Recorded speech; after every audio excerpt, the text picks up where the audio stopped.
Good morning. Good morning. Good morning, School Committee. Good morning.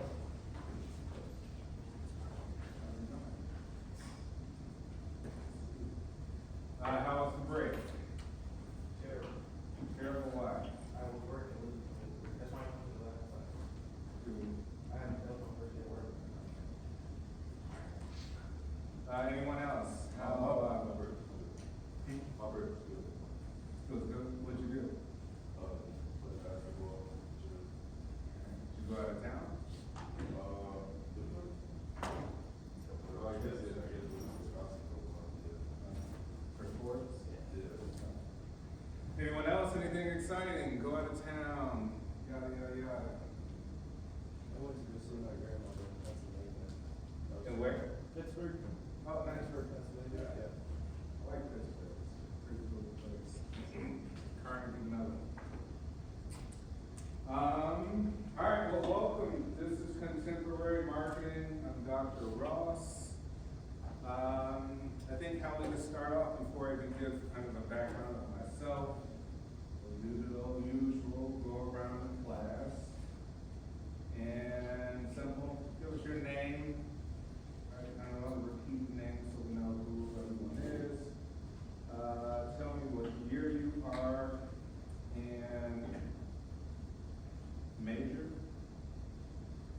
What's the plan? If you have a plan, right? If you're in college, you're going to classes, but what's the real plan? Have you thought about it? Is there something going on? Plan for you. Let's start here. I'm Ryan Renal, I'm a freshman here. Robbie? Ryan. Ryan, okay. My major is entrepreneurship and innovations, and I plan on business one day. Starting business. Starting plan. Starting business. Okay, what year? Freshman. Freshman, okay. I'm Rankin Keller. I'm a freshman sports management major. Ran to some front office.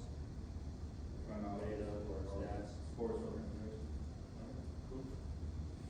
Jeff, I'm an exercise science major, also a freshman, and in the future I want to do something with strength and conditioning. Okay. Regular freshman? Yeah. Ryan, regular. Yeah. My name is Emma. I'm a junior. I'm a business management major, and my plan right now is to start my own photography business. Right. Have you started developing anything yet? Yeah, a little bit. Okay, cool. My name is Francisco. I'm a freshman. Any plans yet, or figuring it out? My name is Dayton Burley. I'm a freshman, major in business, and my plan after college is to open up my own vintage clothing store. I currently already own a business as of right now, but I'm planning to build and design my own store. What kind of business you got? Vintage clothing. Vintage? Yeah, it's anything from the 70s to all the way to early 2000s clothing. All right, nice. Primarily online, or are you gonna have other? Primarily online. We're hoping to pursue after college in person, in store. All right. My name is Emily. I major in marketing. What's the plan? I think I want to go into the sector, so maybe switch up major and switch on that.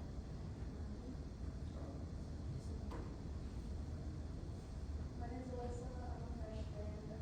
My major right now is sports management, and in the future, hopefully, I go for doctors or like something. Sports. I want to stay around the sports area, so like Lakers, Dodgers. I'm not California. Okay, so something in Southern Yeah. California. All right. Nice. Yeah, I lived in Cali for quite some time. I got a property out there. Me, LA's one of the best places. Chicago's the best in the summertime, but LA outside is here. I'm named Jeremiah. I'm a freshman. I'm a business major. And my plan is to create a job, create businesses, to create jobs for people. That's all I'm for. So create jobs for underserved, underprivileged, Yeah. not-for-profit type of thing. Depends on what business.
Who here has already taken a marketing course? Prior? No one's taken marketing. Who here knows what marketing is? What is it? Yes. What's marketing to you? I feel like it's kind of just finding, your customers can, kind of appeal to, like how to kind of grab their attention towards what you're trying to sell. So creating some sort of motivation to purchase something and get them to keep purchasing. Yeah. Something like that. All right, we'll go through what marketing is in a minute. We'll briefly touch on value, what that is to consumers and people who run organizations. We'll look at the definition of marketing. We'll go over the syllabus today, so you know what to expect each week. And I'll briefly go through some of my background, right? So, how did I start? Well, I started first when I graduated with bachelor's. I had a bachelor's in marketing and management. I worked for a company called the Blackstone Group. Pretty big company, you may have heard of it, you may not.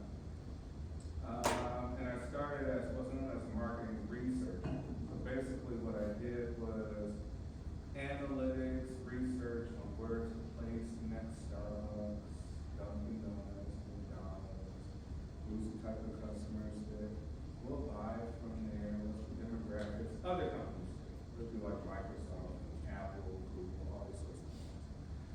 That was a cool job for a while. Office downtown, overlooking the river. And I was like, oh man, this is cool, you know, great. And then I got bored, right? A person who gets bored pretty often. A lot worse when I was younger.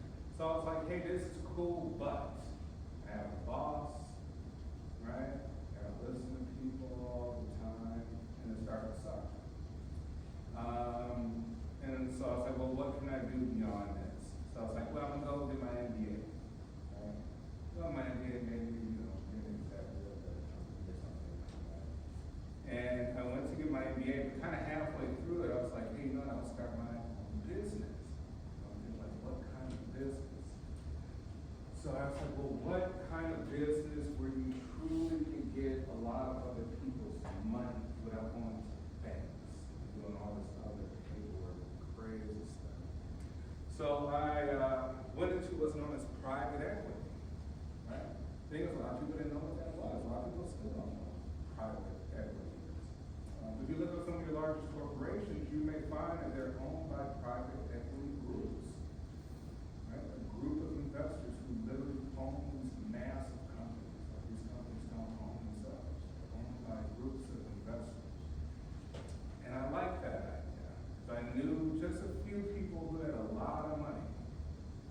And I was like, if I could convince them to give me, trust me, right, with my plan and strategies to give me some money, I could buy some properties. Right? That's where I started. And I was like, well, what kind of properties do I want to buy? I could do the typical multi-unit, 3-flat, 2-flat. I kind of started there at the beginning, right? So I'm like, it was easy to come up with like $2 million, $3 million, show how increase rents over time, renovate, charge more, get a management company to manage the buildings, right? Everything's automatic, everything's just going through. But then I was like, hey, the profit margins on those are actually pretty small. They're kind of hard to run. And you may think they're good to store money away, to store value, but in terms of profit, this income stream that everybody is generating, generational wealth, income, passive income and stuff, right? It's difficult, right? It's not as easy as it sounds to most. And so I was like, well, what is the best approach beyond that? Scaling. And so with larger buildings. So I said the real money is usually in mixed-use buildings. There are about maybe 12 stories or higher. They probably have like 100 units or more. That's when you really start to see profit. When you're investing in real estate. So I get money to do that, and then I was like, okay, this is great. The decent, right? But I still gotta pay all these people back. Just like the moment the stock, they're expecting a return, I got a contract drafted up, this is what they get, right? And they can cash out after 5 years, 10 years, blah, blah, blah. But then I was like, well, there's still limitations. What's the better approach? Well, the better approach is to take US dollars, which are typically the strongest, take it overseas where it's cheap. Right? So I was like, hey, I love to travel. I travel, I meet all these different types of people, cultures, governments, blah, blah, blah. And I took US dollars overseas and started to buy multiple properties at once, right? Like package deals. Right? Not just like one single, like entire groups of properties. It's like, this is the way to go. Right? It made the most sense to take X amount of US dollars and go to a cheaper market. Right? Just, you have more power to your dollar. And I did that all while I was like completing the MBA, and I was like, this is great. Side note, while getting my MBA, I got my MBA at Dominican, which, I kind of primarily teach at Dominican down the street. While I was in grad school, this while back, I made $30,000 off of students, selling them all the textbooks at a huge discount for 2 years. Right? Professors found out I thought that's highly unethical thing to do. But then my argument was like, hey, I thought we were going to make money and be sharks. Right? So I kind of leveraged that. They still disagree. They still thought that was highly unethical in that. But the point was, I was like, at least I showed that, hey, it's about execution. Right? People wanted a discount. There was a need. It was a particular time. That was the time. Being a student in particular classes. And who made the profit? They were satisfied. They didn't want to pay what the library was charging. Right? And I capitalized on it. And that to me showed me really what business is about. It's about the right time, with the right offer, and selling. The selling part was the marketing aspect, right? Convincing, persuasion, etc. All right, so I did all that. I was like, all right, great, cool stuff. Those motorcycles, cars, travel, blah, blah, blah. After a while, you kind of get bored of that stuff too. So I was like, hey, you know what? I want to give back, which I thought was even greater. So I started my foundation. So I was like, hey, I'm going to these places, I have real estate, I got all types of investments, but I'm a child of poverty, and I see a lot of poor people in these places that I go to. I can't ignore it, right? I was like, hey, I can try to help people, try to service a need for underserved, underprivileged people who don't have the same opportunities as others. So I started a foundation, deals with education, building education programs, mental health stuff. I'm also a therapist and psychologist by trade. Talk about that in a second. Cultural exchange, having to exchange great things from different cultures. And so I started that, right? So I was working with these small communities, primarily in South Africa. I do a lot of work. There's a huge need there. And trying to lift people up, build people up. So losing my own money on the for-profit side, going into the not-for-profit side, right? And I always thought, too, that that was the perfect approach, right? Because typically everybody just wants to have a for-profit business. But I say, that's great, but if you see any successful company, you usually have a not-for-profit arm, Coca-Cola, whoever, which is tax exempt. They're not paying taxes on the real estate of that $30 million building, right? They're not paying probably sales tax on all the items they order for that not-for-profit. So you may think like, hey, they're really losing, but no, they're winning on the tax side, right? So a lot of them, what they do is start to really transfer a lot of stuff from for-profit over not-for-profit just to pay taxes, right? So it's always a good thing to kind of have both, something to anchor each other. And two, you can show the good stuff that you're doing, right? You're not just some profit-hungry corporation that's looking to make a buck. You always want to show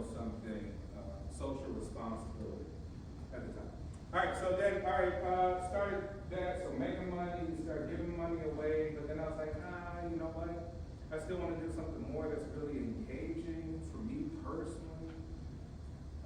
Still traveling, meeting different cultures and people.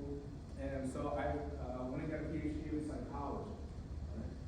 And I was thinking like, hey, what kind of psychology should I get a PhD in?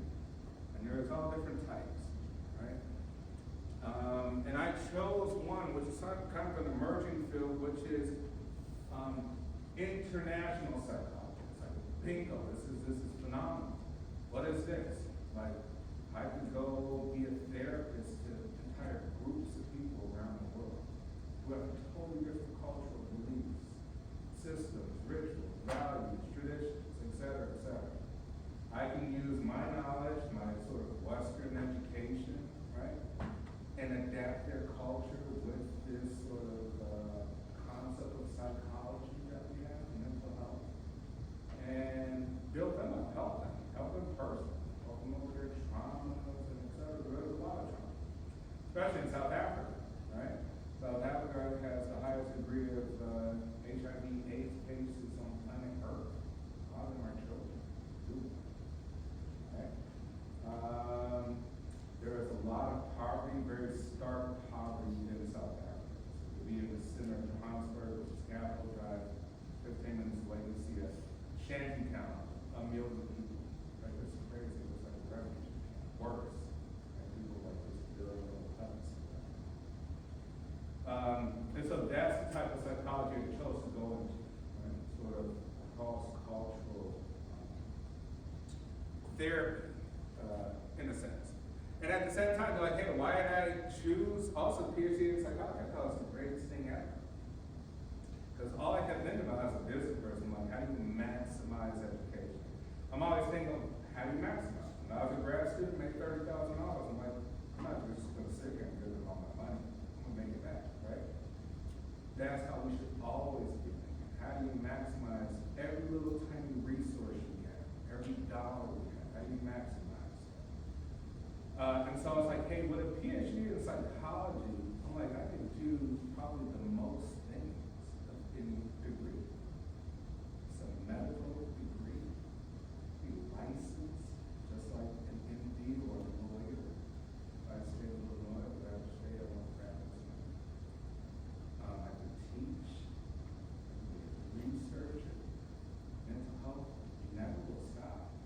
That's the big buzz thing. Everybody got issues, right? Like the work is always there forever, and we're constantly learning more about ourselves and everyone else, right? So I'm like, it doesn't stop. So for me, I was like, hey, this is doctorate, a medical degree, this is like everything in the one. Like you can do it and it applies to everybody. Literally applies, it can help me understand people, analyze behaviors, therapy, et cetera, et cetera. So for me, that's why I chose it. And I still think this is probably the greatest, I would say doctorate, at the doctorate level you can get, right? Most other things are kind of very limited. Yeah, as a psychologist, we work in organizational psychology. Transform Google, right? No coincidence that you go to Silicon Valley, you're like, whoa, they got a yoga area for people to work in a coffee bar. Oh man, they got this. Why they have a lot of colors so bright and vibrant, right? That's all psychological. Organizational psychologists came in there and say, how do we retain employees, keep people happy at work? You give them all the stuff they want, they'll never leave. Ever. And they'll promote it to others. Well, that's a great job. Other companies, not so much. You go into the place, ugly inside, boring, dark, colors, the aesthetics are poor, no benefits. You're not really convincing employees to keep. Right? So high turnover. Right? So even in that aspect, you can be a psychologist. You work for governments. I can go talk to refugees and be a therapist for all the refugees here in Chicago. Right? Talk about their traumas of trying to survive here, not speaking the language and everything. So for me, I thought it was great. And that's kind of my story. So if there's anything I kind of lend to you as being like a lifelong student or whatnot, you really should maximize every minute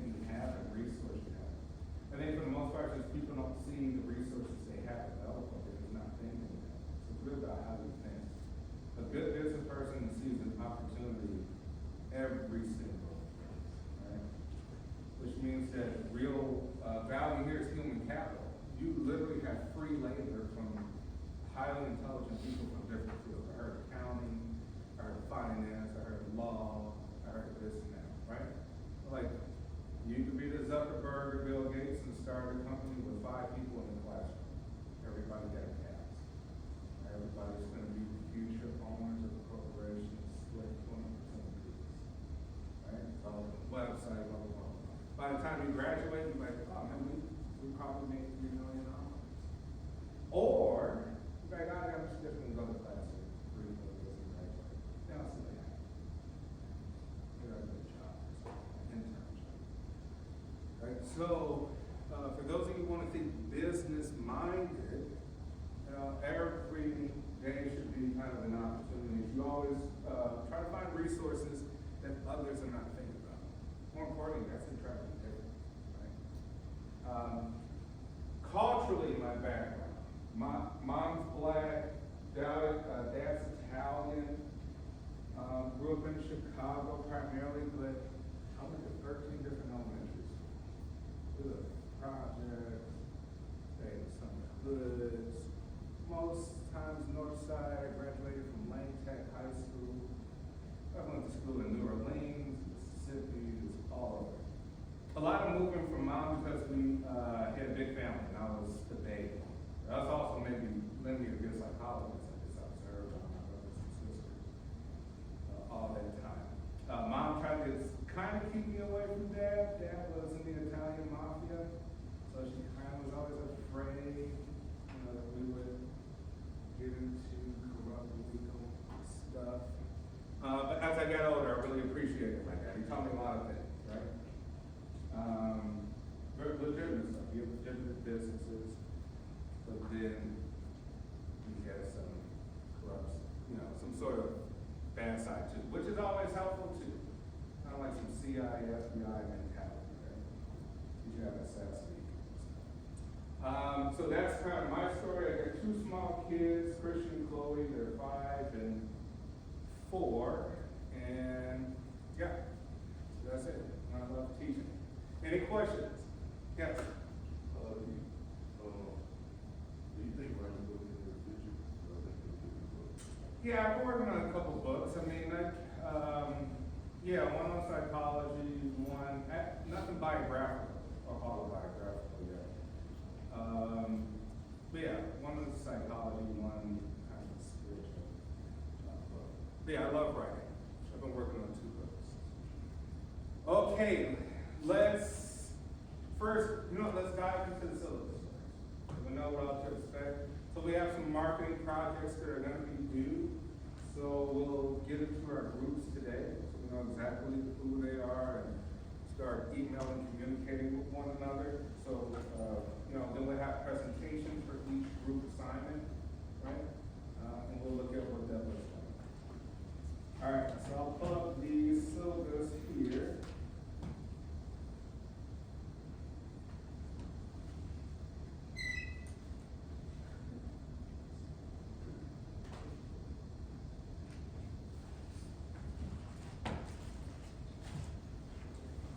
All right, this week we got an introduction to, so I want you to put everything about yourself as being asked of you on Blackboard.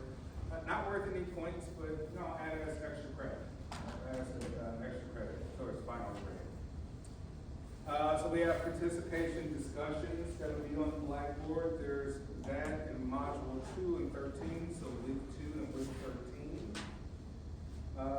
There are some case assignments in week 5 and week 11. Those are 5 points each. All of this is all on Blackboard in each module.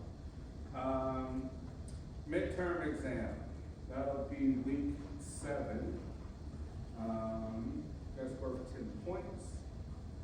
And then we have 4 project assignments due, and then a final presentation. Team presentation. But really, there's a presentation for each assignment, right?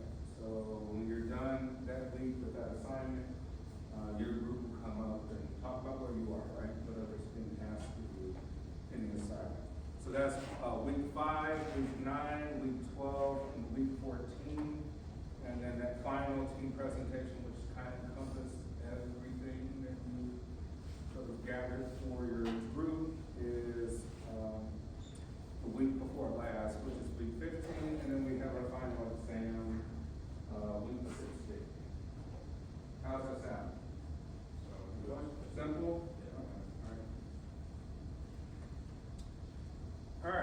And, we'll have, 2 class discussions. I don't want it to be just completely all lecture and stuff, so, I'll be asking you questions and maybe asking group questions. So today when we pick our groups, your group will be your group for the rest of the semester, whether it's your assignment or whether I'm asking some group questions. Okay? Or like talk over with your group, etc.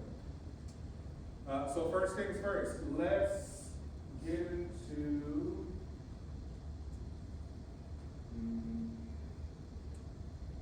all right, so let's do this. Group 1, U4. Group 2.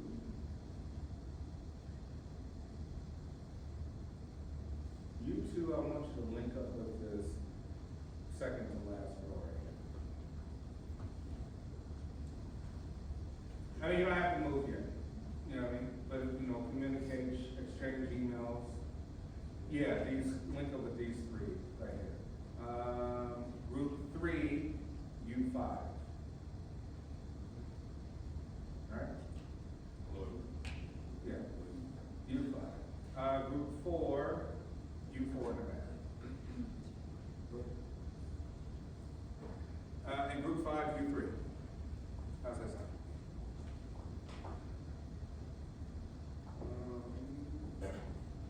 All right, so some groups get 3 people, some have 5, some have 4. Hopefully it shouldn't be too big of an issue, but let me know if it is for you. It really just depends on group dynamics. Some people will work better with more productive, smaller groups. You always find some people slacking off in the group. Hopefully that's not an issue, right? Sometimes I hear like, that person never emailed back. I want to kind of hear that, right? Respond to the people that email and contribute equally to the project. I want to hear like, oh, yeah, they didn't write anything. They just showed up and talked about it. So try to be respectful of your groups and contribute accordingly. All right, and so our team marketing assignment. Hey, the first one, right, which is at the end of module.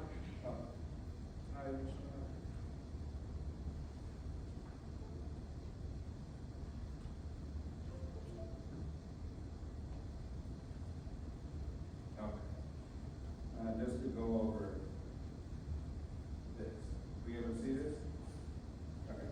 All right, so participation, 24 points, module group 2 and 13, assignment case, group 5 and 11, midterm, group 7, marketing project assignment 1, group 5, 2, 3, 4, 9, 12, 14, final presentation, group 15, and final exam, group 6.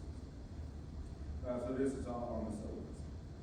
And then our first marketing assignment is a company profile, so this should be kind of clear for you to understand.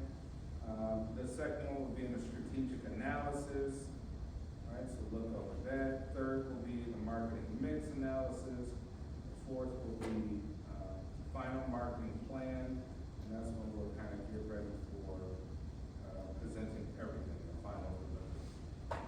And they want us to, whatever sort of company that we choose, right? And I'm gonna leave you to choose your own companies. Pick any company you wish. We may do a 3D print out of like something that represents the company that we choose or what they offer, right? Which we can use 3D printing in the library. So we'll talk about that a little bit later in the term. That way we can have like a 3D representation and you can come up here and talk, show us, touch and describe it to us. Okay. All right, that is it. So everything is up on Blackboard for you to kind of look over. And so let's just get into chapter 1.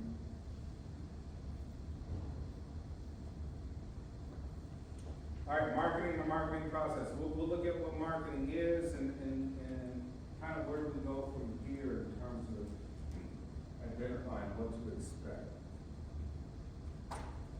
All right, things: identify, anticipate, satisfy, and profitability, right? First thing we want to identify, right? Let's say we have an idea of a product. Man, I got a good idea. What should I do? Oh man, what if we, I want to do customized gym shoes.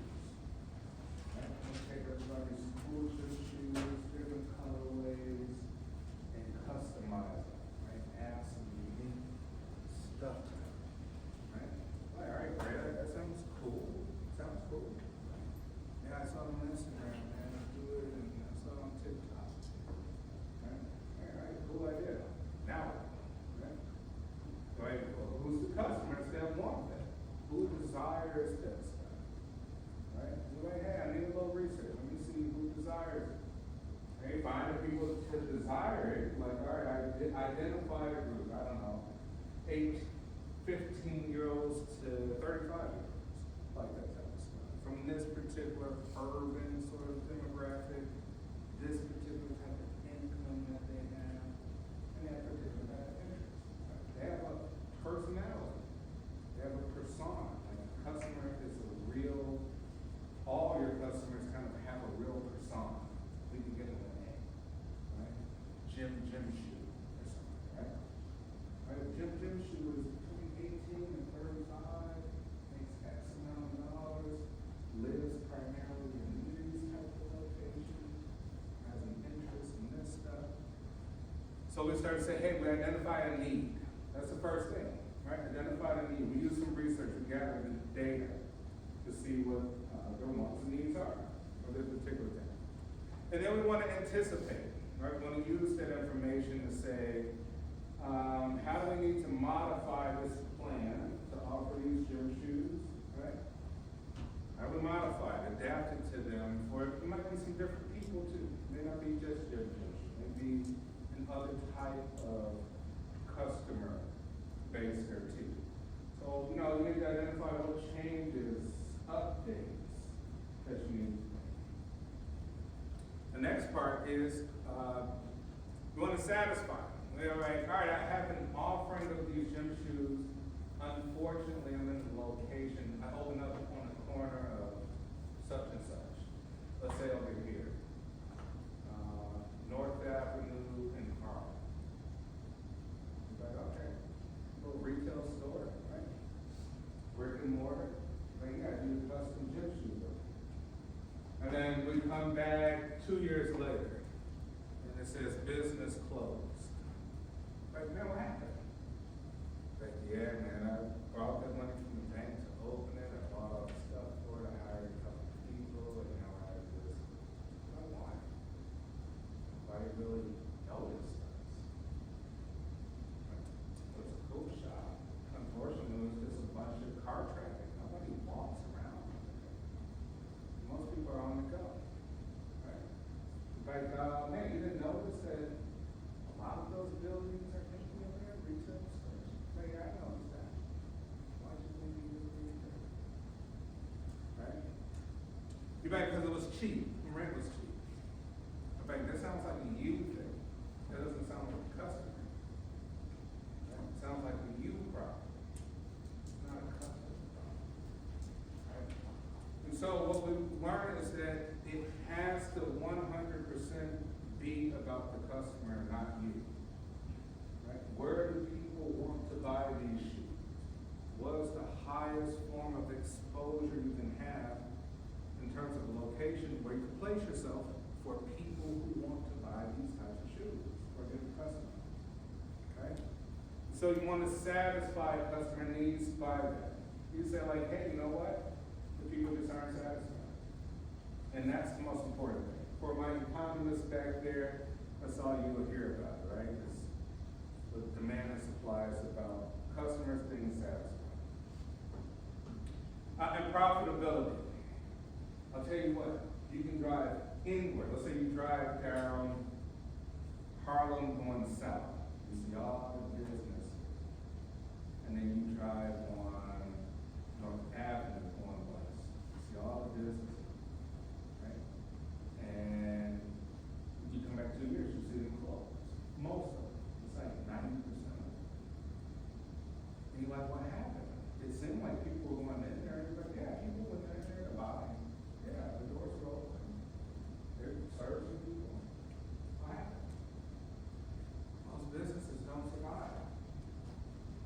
have doors open and running the operations. You got the loan from the bank, you're paying all the stuff, you pay the bills, the light, the insurance, the employees, the machines, the marketing, et cetera, et cetera. But it's extremely difficult to make a profit margin. Most businesses fail in the first 5 years. In the like service industry, when we're talking about like restaurants, like 90% of restaurants fail in the first 5 years, right?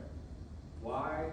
People may have liked their restaurant, but they haven't found out a strategy to make a profit. You have to buy the materials, pay the people, pay all the stuff, and still charge something that people are willing to pay. Like, oh, that's too expensive, I'm not buying that. Like, well, it's costing me this, and that to serve you. Anybody, you got the wrong strategy. You got to figure something out. Get some new suppliers, get some cheaper suppliers. Get less employees, get more effective employees, more efficient employees, get a different location. I don't know. Figure it out, but it's about the customer, not you. It's about the customer, right? And so this is our hard part. Satisfying people. Right? Now there's some companies that do it well. What are some companies you think that you buy from specifically? That you buy from Satisfied? What they offer from Satisfied? Yes. Right? Okay, we say Nike. We like, man, how much did that cost? I don't know, like $250 for Jordans or something. Why'd you pay so much? Like, why? Like, but it doesn't make sense to me. Like, it doesn't have to. It makes sense to me. About how I feel as a customer, right? Like, it makes me feel more expensive. Makes me feel great. And that's what it's about, right? It's not about the price. Then we see somebody go to Walmart. Like, dude, you bought those like fake Shack looking shoes, like $10 or something, right? Like, why you buy that? You like, I don't buy expensive shoes. I just need them for the utility. I don't need them for flash. Like, why? You like, hey, that doesn't have to make sense. That's sense. They offer what I want. And I go to this store, you go to that store. Everybody's happy. Everybody go where they want. Right? And then we can see somebody who wearing Balenciaga. Matter of fact, let me pull up some Balenciaga real quick. Let's just see. Should we pull up Yang Yeezys or Balenciagas? I like Balenciagas because they're more ridiculous.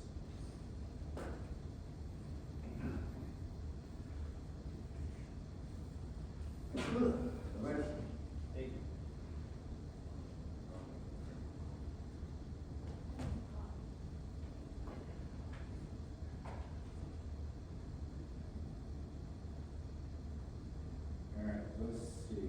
Gifts.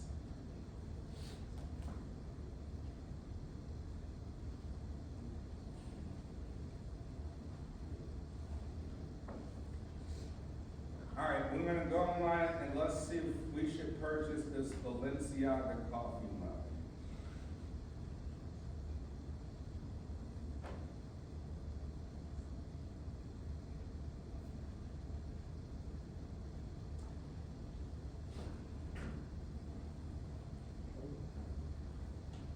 Who's gonna pay $125 for the coffee mug in the class?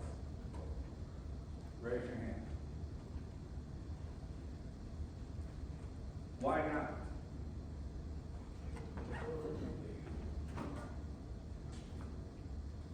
They have one ridiculous on here. I remember it's like $5,000 or something. I was saying, let me see what it's on.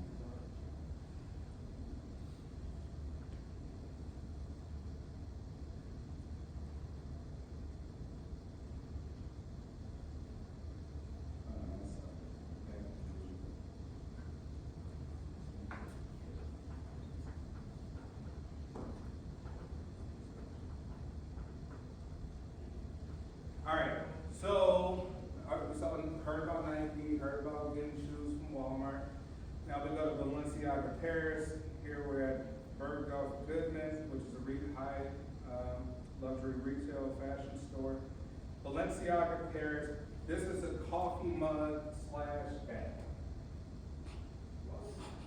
Right?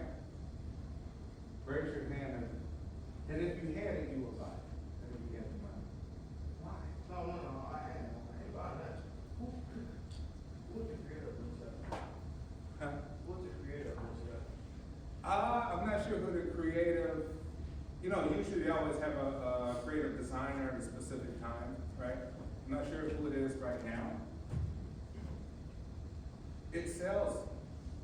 I see one. Bergdorf Goodman is just like Nordstrom and Neiman Marcus, high luxury, kind of retail thing. So they want $5,750. And people buy it. And you're like, why? Guess what? Why? It doesn't make sense to you and I. But there's a class of people who say, I want to make sure I have something that the rest of these people don't. Just that simple. They're buying for exclusivity. They want to make sure that when they walk down the street, they definitely don't have anything that you have. Because they don't want to be associated with particular types of groups, right? They view themselves to have ridiculous stuff. And so we say, hey, you know what? Part of it is culture, right? When we say culture is many things, really just what we value in our memberships in certain groups, right? That's what culture is. Here we're talking about people in different socioeconomic status groups. So you could be the homeless person outside on Michigan Avenue in front of this high-rise building, and then there may be somebody in a penthouse in the same building, right upstairs. They buy this, homeless person or person struggling can only get themselves a cup of coffee, right? Different needs, different wants based on sort of cultural identities.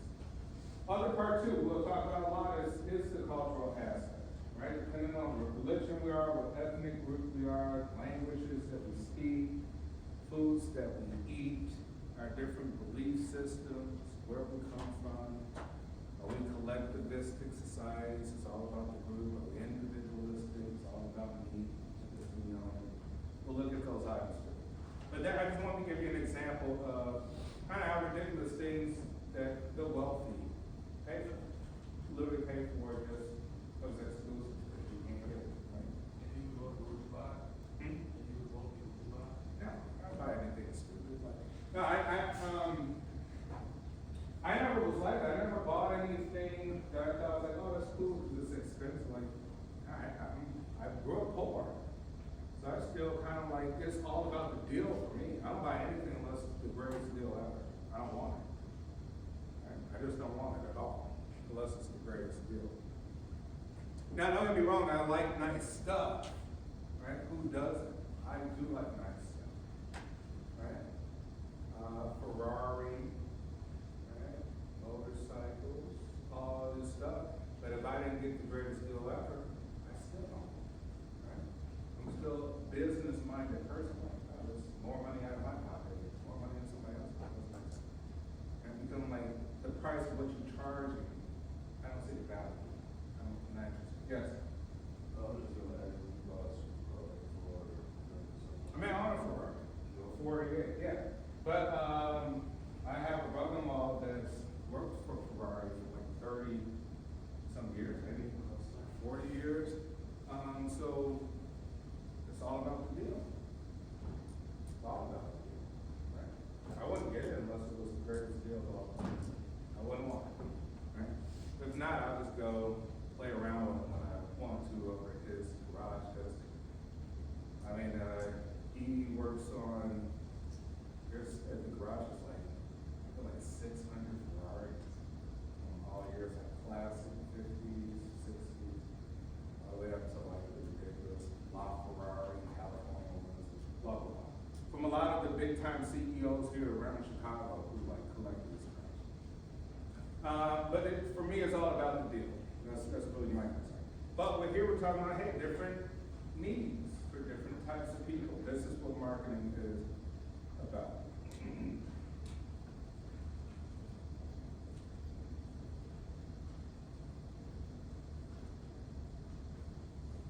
All right, and then we have stakeholders. All right, and so we want to really focus on stakeholders. What's a stakeholder to you? Yeah. Someone that has like money in a business for like return or like percentage of the company. Okay. That could be a stakeholder. What else? Stakeholder. You'll hear this word forever throughout your college life, even adult life. Stakeholder. Literally anybody who has an interest in the company. So you're like, hey man, they're putting a Starbucks in my neighborhood. Whoa, this is great. I'm a stakeholder. Even if I don't shop there, it's my neighborhood, right? I don't know, they might raise taxes because it impacts me, I have an interest in it, right? Or you say, hey, I shop there every day, so I love it, I love Starbucks. Hey, I own Starbucks stocks, I'm really interested in it. What are they doing? What's the value of my stock look like with Starbucks, right? Or maybe you work there, right? Stakeholders, anybody who has an interest. Customers, employees, the owner, the government. The government, oh, new Starbucks, give me that good old taxes, right? Good old sales tax coming out, good old property tax coming out. Government has an interest.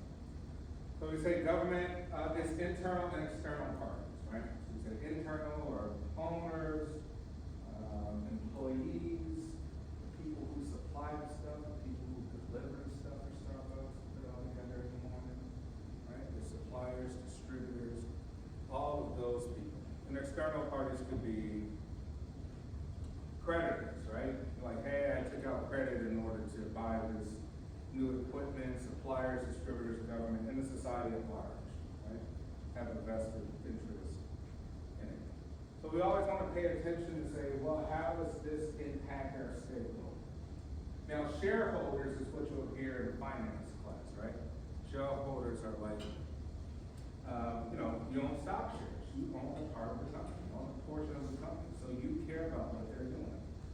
You may not be happy with what they're doing and want the CEO to get fired or something. Maybe you can vote on it or something. As a shareholder. But stakeholders, anybody that has sort of a vested interest internally or externally. All right, we'll learn about steps in the marketing process, who the customer is and what they want, how a company is going to move the customer to purchase the products. The other part we're looking at is drive and motivation. How do we get you to be motivated and interested? What are these unique tactics that we can use? Oh, we're going to make a commercial, right? What's the commercial? What's the message in the commercial? Is it relevant to people that is watching? Is it relevant to the product that's being offered, to the service that's being offered, right? Does it move people? Is it emotional? Does it cause a rise in emotion? So there's a little degree of psychology, well, I would say a high degree of psychology in marketing. Because really we're trying to induce behavior, right? Trying to induce behavior. To get somebody to not only do it, but do it all the time. Do it kind of for a long period of time. So we want not only customers, we want customers to become clients, which are just repeat customers.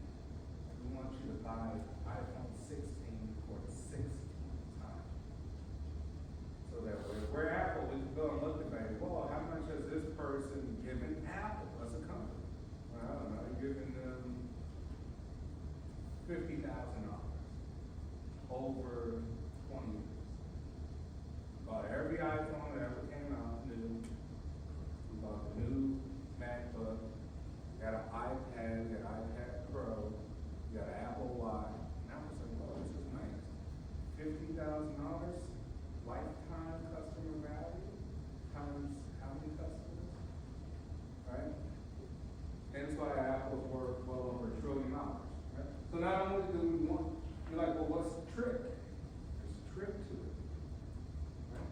Like, yeah, they caught us the first time. How do they keep catching us? How do they keep catching us to come back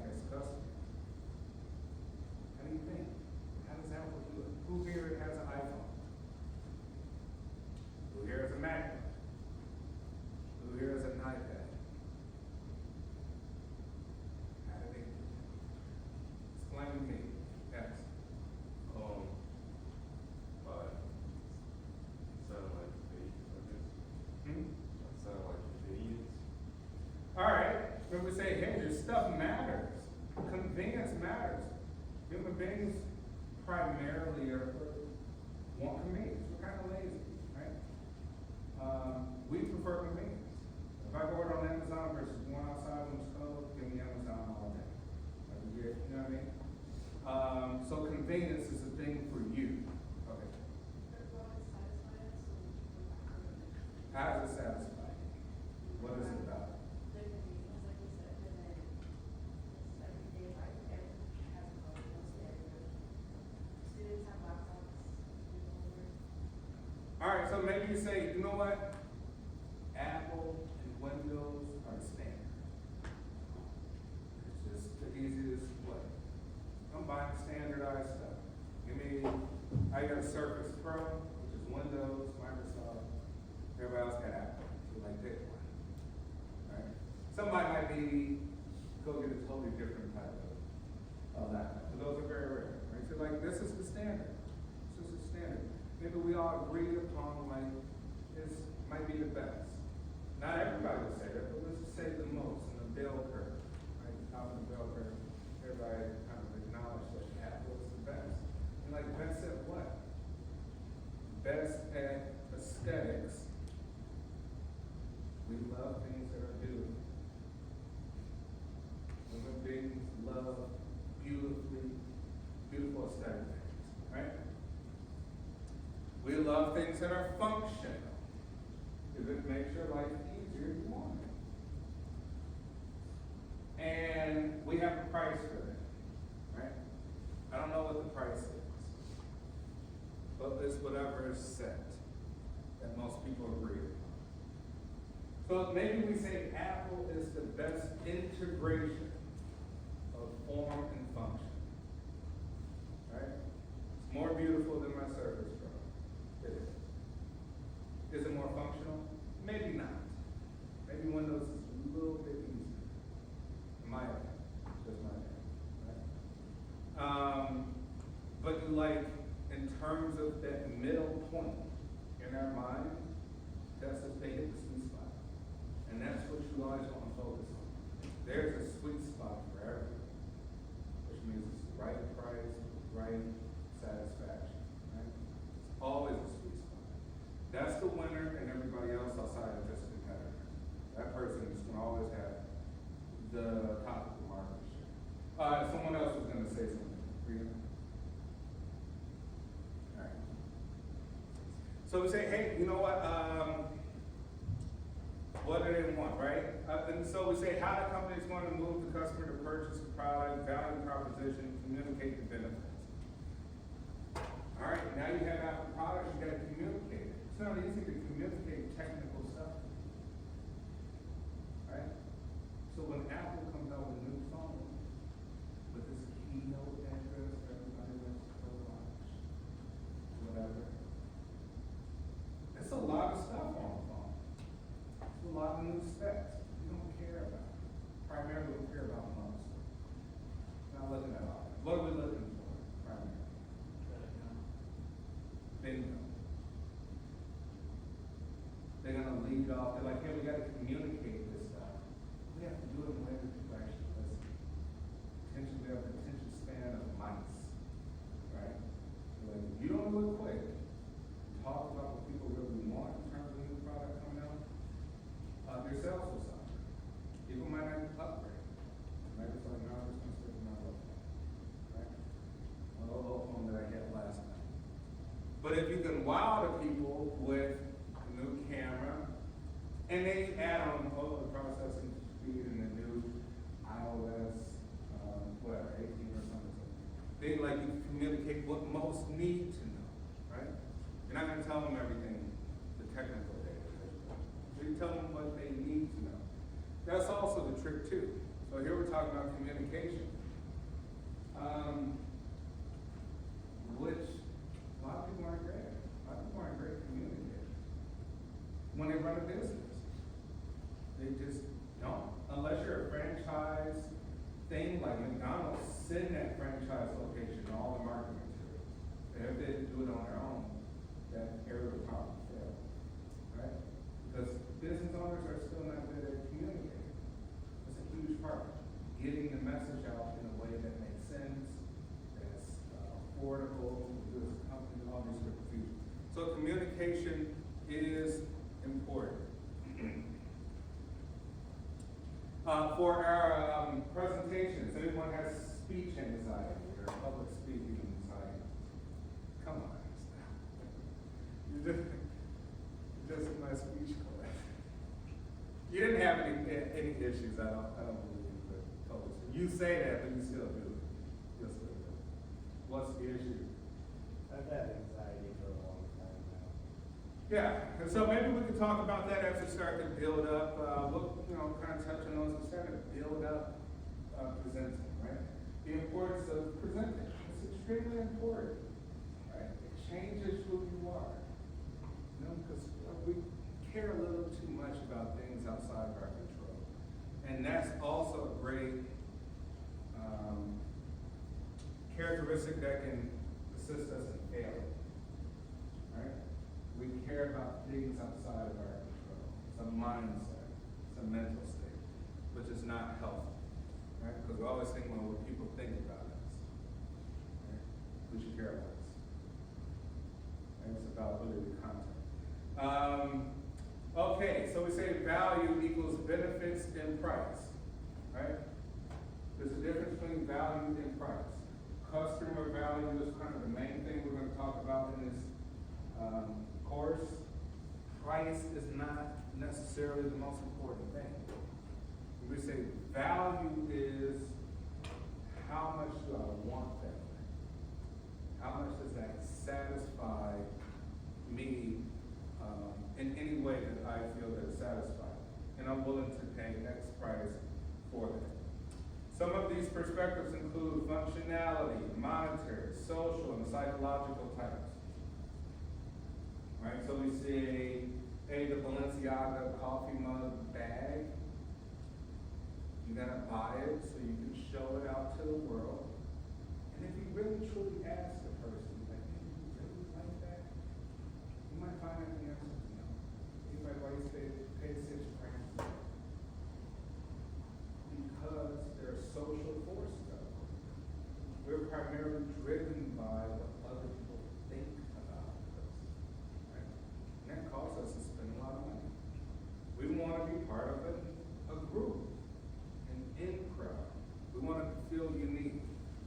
Right? We want to feel part of something. So that's the social and the psychological type. Step 4, how to reach customers, compel them to purchase and repurchase, right? So it's going back to like, hey, value proposition and benefits, promotion.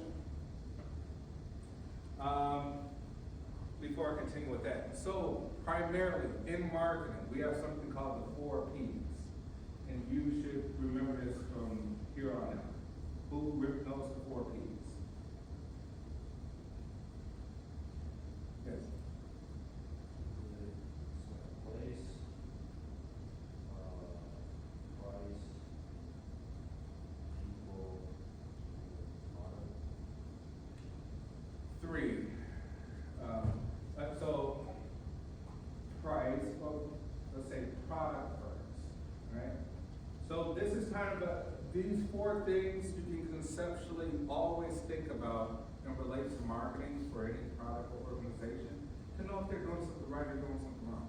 First thing you say is product. Hey, what's a product? Product can mean a service too. Service is a product. Man, I get great service at the restaurant.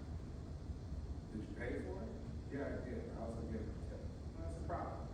And then you pay for a product of experience. Right? So we say product is first. And then what's being offered? Product or service. Next, we say place. Hey, where'd you go? Oh man, the restaurant is downtown Michigan, such and such. You're like, oh, nice. It's a good location. It's a parking. Yeah, you got some parking. Okay, cool. Like that. It's a good place.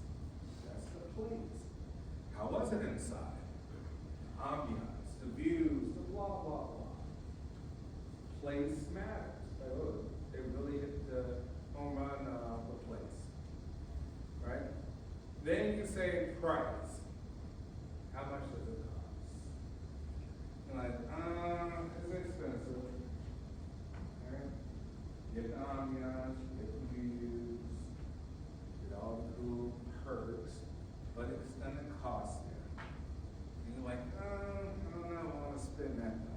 just dinner, right? So that eat two of them. And the last is promotion.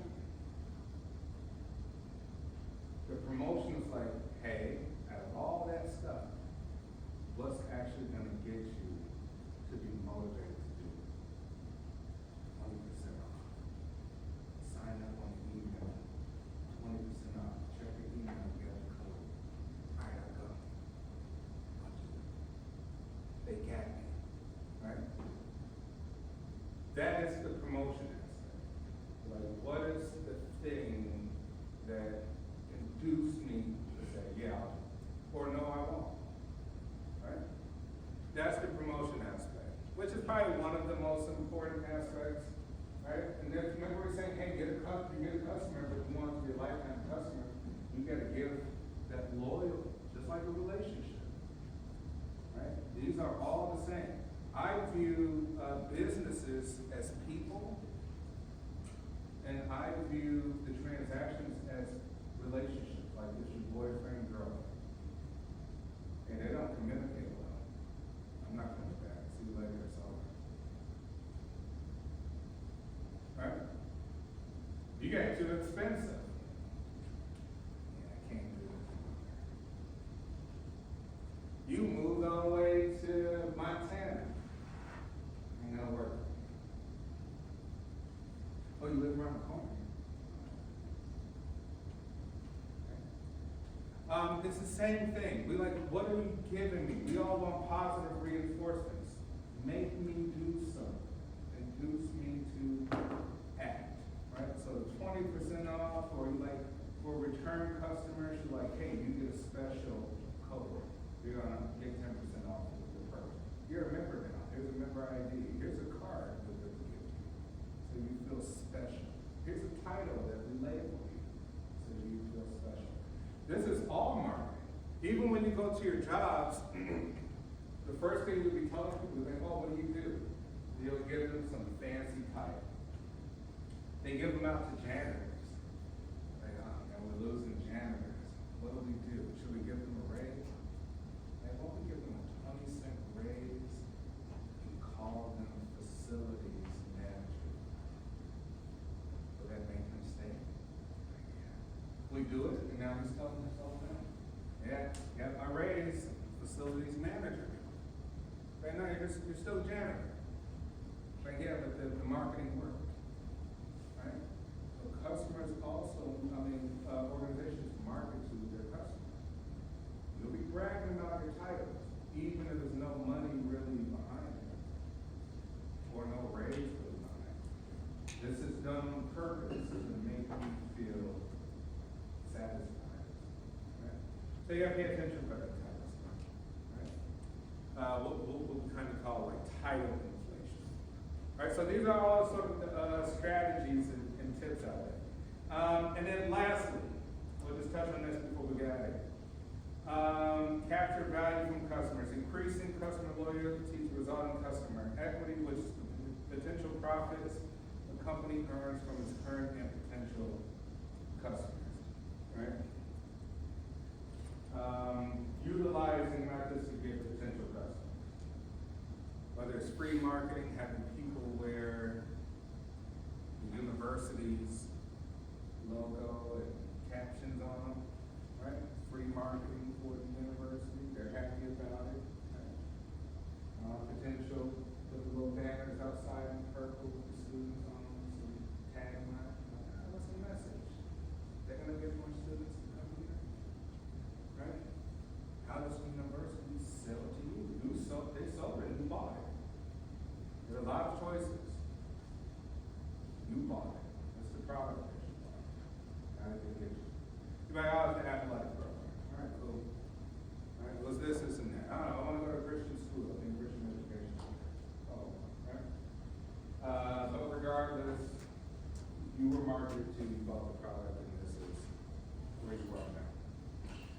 All right, before we get out of here, any questions? All right, so we got our groups exchange information. Do that now. Start communicating with one another about, how you want to go about things moving